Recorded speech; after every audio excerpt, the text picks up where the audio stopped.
मराठवाडा मराठवाडा म्हटलं की नामांतर हे ओघाओघानं येतच. मराठवाड्याच्या इतिहासात नामांतराच्या अनेक चळवळी आहे आणि पुन्हा एकदा नामांतराचा विषय मराठवाड्यामध्ये जोर धरू लागलाय.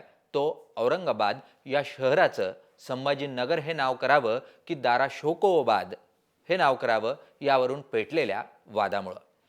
दिल्लीमध्ये औरंगजेब रोड याचं नामांतर डॉक्टर अब्दुल कलाम यांच्या नावानं करण्यात आलं आणि पुन्हा एकदा 1988 पासून रेंगाळत असलेली औरंगाबादच्या नामांतराची मागणी ही उफाळून समोर आली. पण काय मुख्यतः ही मागणी आहे आणि दाराशोकोव यांचं नाव सदानंद मोरे, साहित्यिक सदानंद मोरे यांनी जे पुढे केलंय त्यामागचं काय कारण आहे हा जाणून घेण्याचा प्रयत्न करणार आहोत. आणि औरंगाबाद हे नाव बदलल्याने मुळात जे अस्मितेचे प्रश्न केले जात आहेत त्यातून जे अस्तित्वात असलेले प्रश्न आहेत ते दूर करणं शक्य होणार आहे का, या अनुषंगाने ही चर्चा आपण करणार आहोत. आणि यासाठी म्हणून स्वतः ज्येष्ठ साहित्यिक सदानंद मोरे हे आपल्याबरोबर आहेत, त्यांच्याशी आपण चर्चा करू. त्याचबरोबर नौशाद उस्मान, इस्लामिक धर्माचे अभ्यासक हे आपल्याबरोबर आहेत, आपण त्यांच्याशी चर्चा करू. त्याचबरोबर स्टुडिओत आपल्याबरोबर प्रसन्न जोशी, जय महाराष्ट्राचे कार्यकारी संपादक हे आपल्याबरोबर आहेत, आपण त्यांच्याकडूनही या विषयावर त्यांची मतं जाणून घेऊ.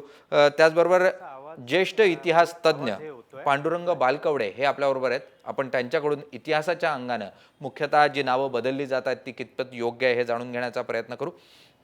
इतकंच नाही तर शिवसेनेचे MIMचे प्रतिनिधीही आपल्या या चर्चेमध्ये सहभागी होतील काही क्षणात. मात्र आपण चर्चेला सुरुवात करत असताना सर्वात अगोदर जाऊ सदानंद मोरे सरांकडे. सदानंद मोरे सर, मुख्यतः दाराशोको, कारण तुम्हाला ठाऊक आहे 1988 पासून शिवसेना, भाजप औरंगाबादचं नाव हे संभाजीनगर करावं या दृष्टीने प्रयत्न करते, ती मागणी जी आहे ती लावून धरते. आणि अशा परिस्थितीत अचानकपणे तुम्ही जी मागणी केलेली आहे की दाराशोको, औरंगजेबाचा जो मोठा भाऊ आहे त्याच्या नावानं औरंगाबादचं नामकरण करावं, मुख्यतः का म्हणून अशा स्वरूपाची मागणी जी आहे ती तुमच्या माध्यमातून आली आहे आणि ही राजकीय खेळी आहे का, असा एक जो मुद्दा समोर येतोय, तसा आरोपही तुमच्यावर शिवसेनेच्या माध्यमातून केला जातोय. काय म्हणणं आहे तुमचं या संदर्भात? नाही, सुदैवानं मी कुठल्याही राजकीय पक्षामध्ये नाही, अगदी सरळ पण नाही आणि अप्रत्यक्षपणे पण नाही, म्हणजे तो राजकारण खेळ असण्याचा प्रश्नच मिटतो. पण हे मी का सांगितलं त्याचं अगदी सरळ सोपं साधं कारण आहे. आपण औरंगजेबाला धर्मवेडेपणाचं एक प्रतीक मानतो की मौनात तसं असल्यामुळेच, धर्मवेडा असल्यामुळेच त्याने अनेक अशा काही गोष्टी केल्या की इतर धर्मांचे लोक दुखावले गेले. आता आत्ताच्या काळामध्ये आपण जे कोणी आहोत भारतातले लोक, ते धर्मनिरपेक्ष राज्य आहोत आणि धर्मनिरपेक्ष राज्यामध्ये सगळ्या धर्मांना सारखंच स्थान आहे, सारखाच मान आहे आणि लोकांना तो धर्म आचरण्याचं स्वातंत्र्य आहे. मग अशा परिस्थितीमध्ये धर्मवेड्या औरंगजेबाचं नाव बदलायचं म्हटल्यानंतर दुसऱ्या कोणाचं द्यावं, तर धर्मनिरपेक्ष अशी ज्याची प्रतिमा आहे असा औरंगजेबाचा थोरला भाऊ दाराशुको याचं नाव देणं अधिक उचित ठरेल असं मला वाटलं. कारण संपूर्ण भारतामध्ये आपण जरी आज भारत हे धर्मनिरपेक्ष राष्ट्र असलो तरी धर्मनिरपेक्षतेचा प्रतीक असलेलं एकही व्यक्ती आपल्याला अशी दाखवता येत नाही. तर दाराशुकोच्या रूपानं ती व्यक्ती आहे. आता तुम्ही म्हणाल की अकबर नाही का, डेफिनेटली अकबराने बाकीच्या सगळ्या धर्मांना एक बऱ्यापैकी ट्रीटमेंट दिली, ही गोष्ट खरी आहे. पण अकबराने स्वतःच एक नवीन धर्म स्थापन केला, त्यामुळं त्या वेगळ्या कॅटेगरीमध्ये गेला. त्यामुळं कुठल्याही मुसलमानाला अकबर मान्य होणार नाही त्याने असं केल्यामुळं. दाराशुकोचं तसं नाही. दाराशुकोनी अखेरपर्यंत आपली इस्लामवरील निष्ठा सोडलेली नाही. तो सच्चा मुसलमान म्हणूनच वावरला आणि म्हणूनच मेला. पण मग त्यानं काय केलं म्हणून त्याला आपण धर्मनिरपेक्ष म्हणतो. मुसलमान असूनही त्यांनी सर्व धर्माचा आदर केला. सगळ्या धर्माच्या पंडितांना त्यांनी एकत्र बोलावलं, त्यांच्याशी वेगवेगळ्या वेळेला चर्चा केल्या, त्या धर्माची मतं समजावून घेतली. आणि सगळ्यात महत्त्वाचा मुद्दा असा की हिंदू धर्मामधली जी 52 उपनिषदं आहेत, जास्त आहेत खरं तर, पण त्यांच्यापैकी 52 उपनिषदांचा अन्वयार्थ त्यांनी संस्कृत भाषेतून पर्शियन भाषेमध्ये लावला, अनुवाद केला. आणि हे करताना त्यांनी पंडितांची मोठी सभा बोलवली. त्या सभेचं कामकाज कितीतरी वर्ष चाललं. निगमबोध मंजिल नावाची एक इमारत त्यानं बनारसला उभी केली आणि प्रत्येक श्लोकावरती चर्चा करत करत करत त्याने पर्शियनमध्ये ते भाषांतर केलं. नंतर योग वासिष्ठाचं भाषांतर करून घेतलं. त्याचप्रमाणे मुजमाउल बहारीन म्हणजे समुद्र संगम या नावाचा ग्रंथ लिहिला स्वतः. काय त्याचा अर्थ की हिंदू धर्म आणि इस्लाम हे 2 समुद्र आहेत आणि त्या समुद्रांचा संगम म्हणजे समुद्र संगम, म्हणजे 2 धर्मांचा समन्वय करण्याचा प्रयत्न दारा शिकोह यांनी केला. अशाच प्रकारच्या व्यक्तिमत्वाची आज आपल्याला गरज आहे. भारताला आहे, महाराष्ट्राला आहे, अगदी जागतिक पातळीवरती सुद्धा जेव्हा आपण बघतो की धर्माच्या नावाखाली दहशतवादी लोक कारवाया करतात, मग आपण कोणाला पुढे करायचं अशा वेळेला?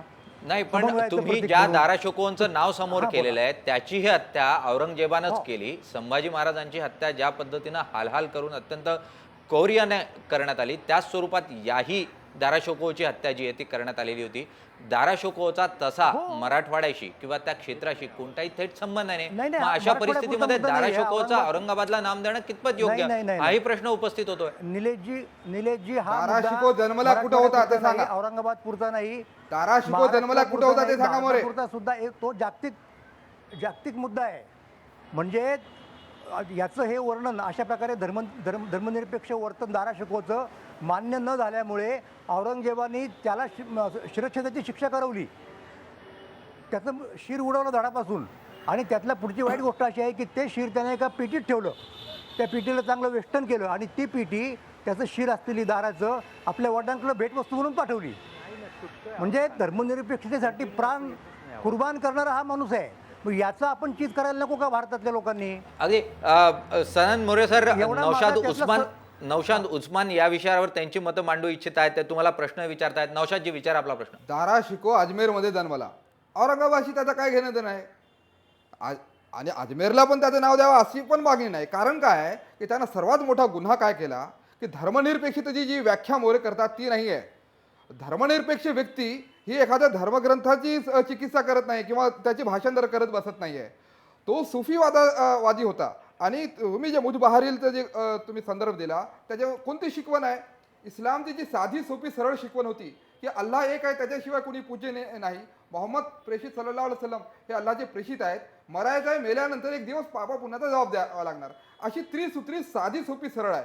त्याच्यामध्ये त्यानं घुसवली कोणती शिकवण की ब्रह्मसत्य आणि जगत मिथ्या नावाची अशी भ्रमिष्ट प्रकारची शिकवण होती. किंवा मन तू शुद्धम तू मन शुद्धी, फारसी भाषेतली त्यानं शिकवण घुसळली की मी तू झालो आणि तू मी झालो. म्हणजे परमेश्वर हा माणूस झाला, माणूस हा परमेश्वर झाला. म्हणजे चोर हा पोलीस झाला, पोलीस हा चोर झाला. म्हणजे कोण कोणाचे पापाचे म्हणजे काही करा तुम्ही, याचा अर्थ काय आहे? तुम्ही बोला, तुम्हालाच मी बोलू नाही देतो. अवधान पाळा. ही भ्रमिष्ठ शिकवण जी आहे ती सुफीवादाच्या नावानं जी घुसवली, हे सर्वात मोठं पाप त्यानं केलं. दुसरी गोष्ट, तो दारुडा होता, तो व्यभिचारी होता. हे माझ्याकडे संदर्भ आहे त्याचा. Royal romance of Mughal India नावाचं तुम्ही पुस्तक वाचा. त्याच्यामध्ये जी ही होती, काय नाव त्याचं, दिल, रीना दिल, जी रानो दिल नावाची जी तिची प्रेमिका होती, तिच्यासोबत तो अनेक दिवस व्यभिचार केला, नंतर लग्न केलं. दरबारामध्ये त्याचा नृत्य आणि जे आहे ते सगळी दारूची मैफिल चालायची त्याची. आणि जनतेचा पैसा तो असा उडवायचा. शहाजहान औरंगजेबाचा बापही उडवायचा आणि तो दारा शिकोह उडवायचा.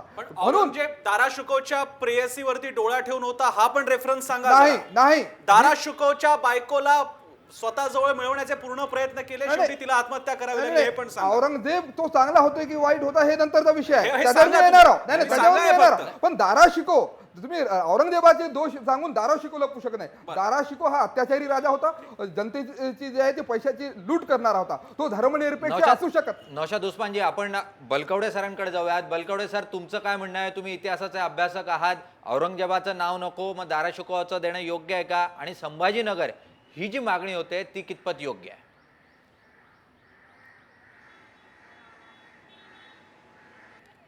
बलकवडे सरांशी संपर्क होत नाहीये, त्यांना योग्य तो आवाज पोहोचत नाही. आपण त्यांच्याशी पुन्हा एकदा संपर्क करू, पण त्या अगोदर सदानंद मोरे सरांकडे जाऊ.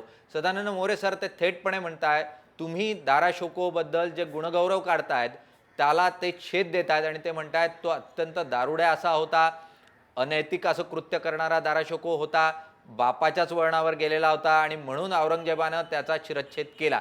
काय म्हणणं आहे आपलं या संदर्भात? नाही, कसं आहे की ते त्यांचं मत आहे, मत नाही, इतिहास आहे. आणि औरंगजेबाला जर त्याला मारायचं झालं तर काही असे आरोप त्याला करणं भाग होतं, त्यामुळं त्यांनी केलं. औरंगजेबावर आरोप अशा आहे. प्रकारचे आरोप अनेक महापुरुष, तुम्ही आमचे अशा संदर्भ प्रकारचे नाकारत आरोप असाल तर आम्ही तुमचे जगाच्या संदर्भ पाठीवरती नाकारतो. अनेक महापुरुषांच्या वरती करण्यात नाही, येतात. इतिहास आहे मोरे साहेब, अशा तुम्ही इतिहास करा, प्रकार- इतिहास आहे हा. ऐका, अहो जरा ऐका ना, त्याला बोलू दे. ऐकून तर घ्या. नौशादजी, अशा प्रकारचे आरोप जगातल्या अनेक महापुरुषांच्या वरती करण्यात आलेले आहेत. त्याच्यावरती आपण विश्वास ठेवत नाही. त्याच्यापेक्षा महत्त्वाची गोष्ट, त्यानं सगळ्या धर्माच्या लोकांना एकत्र केलं, ही महत्त्वाची गोष्ट मला वाटते आणि तिची आज आपल्याला गरज आहे. तो प्रतीक आहे भारताच्या धर्मनिरपेक्षतेचं. त्याचं राजकारण होतं. आज जसे काही नेते दर्ग्यावर चादरी टाकतात आणि ओवेसी सारखे पण काही लोक त्यांची हिंदूंची गुणगुणान करतात, दलितांची केव घेतात, तसं त्याचं राजकारण होतं. ते औरंगजेबाने काही कित्येक मंदिरांना जमिनी दिल्या कारण तो राजकारणाचा भाग होता. नौशादजी, पण हे सांगा, औरंगाबादचं नाव बदलायला आणि संभाजीनगर करायला धाराशिकोच्या नावाला तुमचा थेटपणे विरोध आहे, पण या परिस्थितीत औरंगाबादचं नाव बदलून त्या ठिकाणी संभाजीनगर करण्यासंदर्भातली तुमची काय भूमिका आहे? एखाद्या शहराला जे नाव द्यायचं असते त्याचे काय क्रायटेरिया असतात? म्हणजे हे असं ना, संभाजी राजेंचा आणि औरंगाबादचा किती संबंध आहे? संभाजी राजेंचं जे क्षेत्र होतं गोव्यापासून तर पुण्यापर्यंत होतं. पुण्याला का नाही नाव द्यायचं? किंवा जे आहे त्यांचं वडूळ, काय नाव त्या गावाचं, वडूळ बुद्रुक जे होतं त्याचं त्यांची समाधी आहे. तिथं त्या संभाजी राजांना जे आहे मनुस्मृतीनुसार जे हलाल करून मारण्यात आलं त्याच्या श्लोकानुसार, तर तिथं असं म्हणजे औरंगजेब मनुस्मृती मानत होता की काय? नाही, त्यानं औरंगजेब मनुस्मृती मानत होता. आदेश दिला हा, होता. आजची ब्रेकिंग न्यूज आहे. औरंगजेब मनुस्मृती नाही मानत नाही होता. नाही नाही त्यानं सांगितलं की याच्यासोबत काय करायचं ते करा. जी शिक्षा सुनावली आहे ती मनुस्मृतीच्या लोकांनी आणि औरंगजेब मानणाऱ्या लोकांनी ब्राह्मणवादाने शिकवली आहे. मुस्लिम, एक कट्टर मुस्लिम औरंगजेब मानत होता ते. पण नाही, नाही. नौशादजी, कट्टर नौशादजी, मुस्लिम औरंगजेब मानत नौशादजी, नाही, नाही, नाही. नौशादजी, पण नौशादजी, मुख्यतः तुम्ही इतिहास म्हणता. सांगतो की संभाजी राजांची हत्या जी आहे ती औरंगजेबानं केली आणि तुम्ही म्हणतात की हिंदूंनी संभाजी पकडून राजांना कोण मारलं. दिलं? नौशाद पकडून देणारे कोण होते? हंबीरराव मोहिते, त्यांचे मामा. आणि शिक्षा कोणत्या श्लोकानुसार, मला तो श्लोक कोट एकदा मी आणलं नाही, कोट देखील करता आलं की ते वेद त्यांना पाठ होते. जे वेद पाठ करतात त्यांना शूद्र मानण्यात येत होतं. शिवाजी महाराजांच्या राज्याभिषेकाला देखील त्याचमुळे विरोध झाला. एक शूद्रानं जर वेद जर पठण केलं, 3 वेद पाठ होते, त्याची जीभ कापली जावी, त्याचे डोळे फोडले जावे, मनुस्मृतीने जर हलाल करून मारलं. मी औरंगजेबाची बाजू घेत नाही, परंतु हा इतिहास आहे आणि हा इतिहास कटू सत्य आहे. दुसरी गोष्ट आहे की इथं या देशामध्ये राक्षसांच्या नावानं गाव आहेत. अनसिंग नावाचा जो आहे तो गाव आहे एका राक्षसाच्या नावावर. कित्येक गावं राक्षसाच्या क्रूर कर्माच्या नावावर आहेत. ही महाराष्ट्राची उदार संस्कृती आहे. ही संस्कृती या लोकांना नको. ही हिंदुत्ववाद्यांना ही उदार संस्कृती नको. माझा शिवाजी राजा हा अफजल खानाची कबर बांधतो, दिवाबत्तीची सोय करतो, ही उदार वृत्ती आहे. त्यांना अफजल खानाची कबर नको, त्यांना औरंगाबादचं नाव नको. औरंगाबाद शहराचं नाव. अगदी नौशादजी, आपण याच मुद्द्यावर, तुम्ही जो इतिहास सांगताय मुख्यतः त्याच मुद्द्यावर मत जाणून घेण्याचा प्रयत्न करणार आहोत बलकवडे सरांकडून. आपण पुन्हा एकदा बलकवडे सरांकडे जाऊयात. बलकवडे सर, नौशादजी म्हणतायत की मुख्यतः मनुस्मृतीचा आधार करत संभाजीराजांची हत्या करण्यात आली. त्याचबरोबर धाराशिको जो होता तो अत्यंत दारुड्या होता, अनैतिक कृत्य करणारा असा होता आणि त्यामुळे त्याचं नाव दिलं जाऊ शकत नाही. संभाजी महाराजांचंही नाव औरंगाबादला दिलं जाऊ शकत नाही. नौशाद उस्मान यांचा हा युक्तिवाद आहे. तुमचं काय म्हणणं आहे? इतिहासाचे दाखले काय? हॅलो. हां, आता बरीचशी चर्चा मला ऐकू आली नाही, तरी देखील मला त्याचा गोषवारा लक्षात येतोय. मोरे सरांनी काही मंडळींनी महाराष्ट्रामध्ये औरंगाबाद या शहराचं नाव संभाजीनगर ठेवावं अशी मागणी केलेली आहे, असं माझ्या कानावर आलेलं आहे. भाग 2, मोरे सरांनी आत्ता की बाबा एक आदर्श मुघल साम्राज्यामधली की सर्व धर्माला आपल्याबरोबर घेऊन जावं अशी एक विचार करणारी एक व्यक्ती दारा शिको, की जो औरंगजेबाचा मोठा भाऊ होता, त्याचं नाव औरंगाबाद शहराला द्यावं असं विचार मोरे सरांनी मांडलेला आहे.